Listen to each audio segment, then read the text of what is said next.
आज के इस सम्मेलन में मैं अपनी ओर से, जनता दल युवा परिवार की ओर से आप सभी का हार्दिक अभिनंदन और स्वागत करता हूं। मैं समझता हूं कि लगातार आप लोग 10 बजे से यहाँ आए हुए हैं और 5 घंटा हो चुके हैं। आपकी बात को छोड़ दीजिए, जो हमारे सम्मानित नेता मंच पर हैं वो भी यह चाह रहे हैं कि जल्दी से यह सम्मेलन समाप्त हो और हम लोग बगल में जाकर के भोजन ग्रहण करें। तो इसलिए चिंता करने की जरूरत नहीं है। सभी हमारे सम्मानित वक्ताओं ने, चाहे हमारे पूर्व मंत्री आदरणीय संतोष निराला जी हो, हमारे भाई वशिष्ठ सिंह जी हो, श्री मनीष चौधरी जी हो और अमरजीत जी हो, सभी ने माननीय मुख्यमंत्री जी के जो 19 साल के काम का उपलब्धि है उसको उन्होंने विस्तार से बताने का काम किया है। अब मैं नहीं समझता हूं कि इसको और विस्तार में जाने की जरूरत है। अब बहुत सारे हमारे नेतागण को यह चिंता रहता है कि हमको बताना है, खास करके जो आज के हमारे 20 साल 25 साल के नौजवान युवा साथी हैं, उनको यह बताना है कि पहले 19 साल पहले बिहार के अंदर में सड़क नहीं था, बिजली नहीं था, यहाँ लोगों का जीना मुश्किल था। यह बताना जरूरी है, लेकिन मैं समझता हूँ कि जितना चिंतित हम लोग होते हैं उतना चिंतित होने की इसलिए आवश्यकता नहीं है कि अगर हमारे बिहार के एक लोग इस बात के महत्व को नहीं समझते तो लगातार विपक्षियों के द्वारा 100 तरह का झूठ बोलने के बावजूद भी हमारे जनता दल और एनडीए का सरकार बिहार के अंदर में 19 साल से नहीं होता।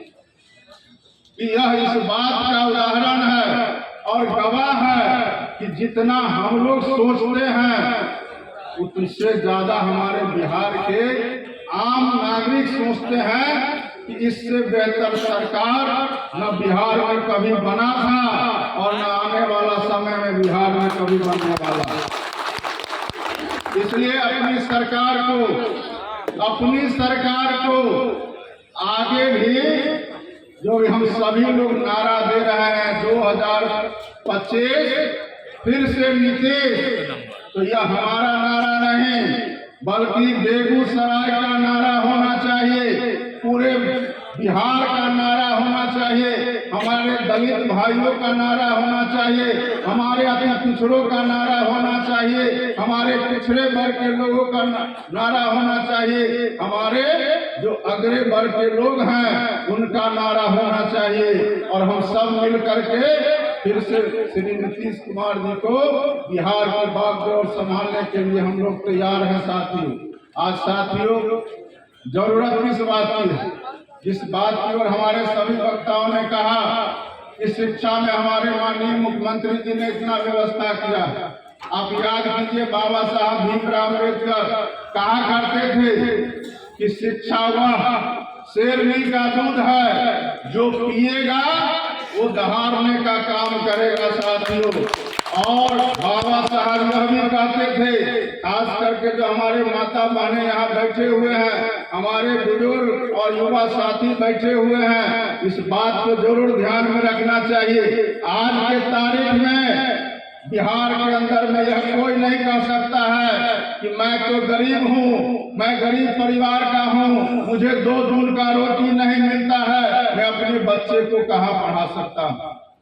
अब उसकी कोई जरूरत नहीं है, चाहे वह गरीब हो या अमीर हो, चाहे कोई भी हो, छोटा हो बड़ा हो, अगर वह बच्चा के ऊपर ध्यान देता है या बच्चा पढ़ने में लगन लगाता है तो अमीर का बच्चा घर में बैठा रह जाता है और मजदूर का बेटा कलेक्टर बन के दिखाने का काम करता है। इसलिए साथियों पढ़ने के लिए पैसे की जरूरत नहीं है, सरकार ने इंतजाम करके रखा हुआ, जिसकी चर्चा हमारे सभी वक्ताओं ने किया है।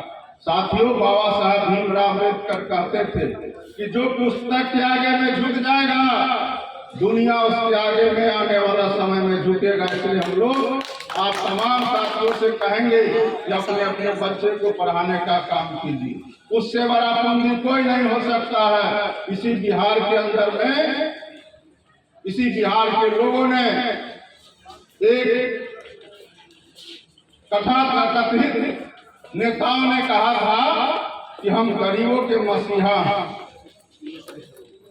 और जब उनको मौका दिया गया तो उन्होंने जो 15 साल के अंदर में तांडव किया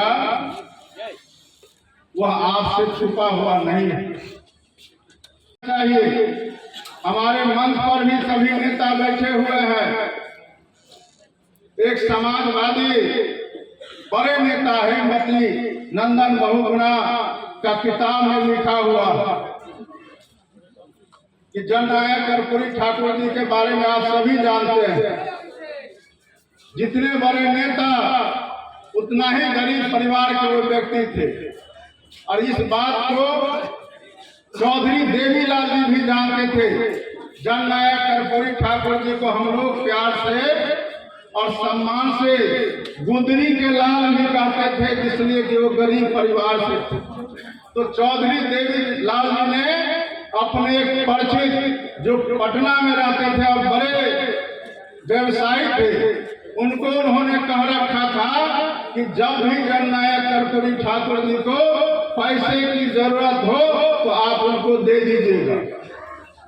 और यह बात जननायक कर्पूरी ठाकुर जी को भी मालूम था। और जब चौधरी देवीलाल जी को उनके परिचित मिलते थे तो उनसे पूछते थे कि आपने कर्पूरी ठाकुर जी को पैसा दिया कि नहीं दिया। वह व्यक्ति बताने का काम करता था कि उन्होंने कभी हमसे पैसा नहीं मांगा। आज की तारीख में अगर किसी को पता चल जाए कि यह व्यक्ति हमको कुछ पैसा दे सकता है तो वह उसको क्लाइंट समझ लेगा, उसको मुल्ला समझ लेगा और उसको चूस करके खाने का काम करेगा। लेकिन जननायक कर्पूरी ठाकुर कितना भी गरीबी में रहे, मजबूरी में रहे, भूखमरी में रहे, लेकिन उन्होंने कभी किसी के आगे में हाथ फैलाने का काम नहीं किया। यह प्राण और उनके रास्ते पर अगर कोई बिहार के अंदर में चलने का काम करते हैं तो हमारे नेता नीतीश कुमार जी हैं, जिनके ऊपर आज 19 साल में एक भी छींटा नहीं लगा। जिस तरह से कहते हैं कि काजल की कोठरी से बाहर निकलना और कहीं धब्बा नहीं लगना, हमारे नेता को पराज ने आज तक किसी ने भी उंगली उठाने का काम नहीं किया। लेकिन 15 साल में क्या हुआ, कितने घोटाला हुआ। और जिस राज्य का मुख्यमंत्री जेल जाए और जेल भी अगर घोड़ा हाथी पर चढ़ के जाए तो इससे ज्यादा शर्म की बात उनके लिए नहीं हो, लेकिन बिहार के लिए तो इससे ज्यादा शर्म की बात नहीं हो सकती। इसलिए साथियों, हम तो आग्रह करेंगे